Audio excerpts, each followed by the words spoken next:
Ayurvedic food supplement and medicine. रत्नागिरीतील 20 वर्षीय nursing तरुणी अत्याचार प्रकरण, पीडित महिला व कुटुंबांची मी भेट घेतली। पालकमंत्री, मी प्रकरणाच्या शेवटपर्यंत जाऊन तपास करण्याच्या सूचना पालकमंत्री म्हणून दिल्या। या प्रकरणी 3 युवकांना ताब्यात घेण्यात आले, त्यांची सखोल चौकशी सुरू आहे। पीडित व्यक्तीने जो रूट सांगितला त्या रूटचं सीसीटीव्ही पोलिसांना मिळालंय।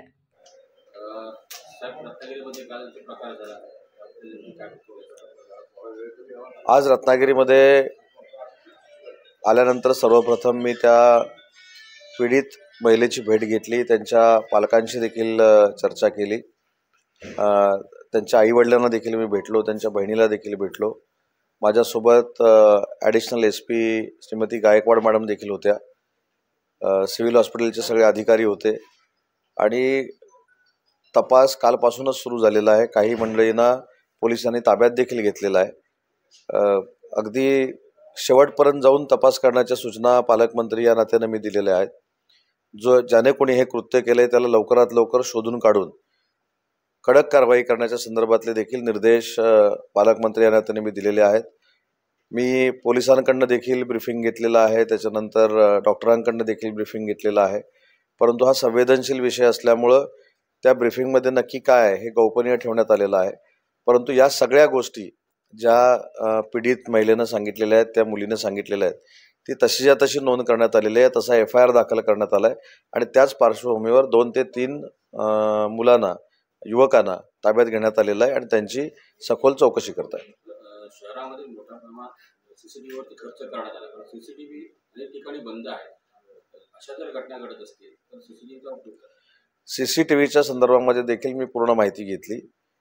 पावसाच्यामुळं काही केबल नादुरुस्त होती म्हणून CC कॅमेरा बंद होता, अशातली प्रकर्षाने काही बाब पुढे आली असे मला पोलीस अधीक्षक सांगत होते।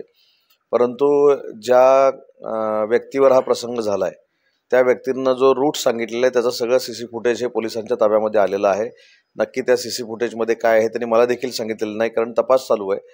तपासाच्या बाबतीमध्ये जे काही मला ब्रीफिंग देण्यात आलं ते सद्य परिस्थितीमध्ये जो FIR लॉन्च झालेला आहे त्याच्यावर कार्यवाही पोलीस करतायत आणि त्याच कारवाईपोटी 3 लोकांना ताब्यात घेण्यात आलेलं आहे। त्यांची सखोल चौकशी सुरू आहे आणि त्याच्यातनं नक्की काहीतरी निष्पन्न होईल याची मला खात्री आहे।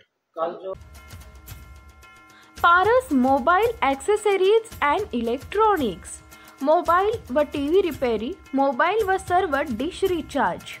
आमचा पत्ता 34/2/39, 70 फूट रोड, न्यू पाच्छापेठ, सोलापूर।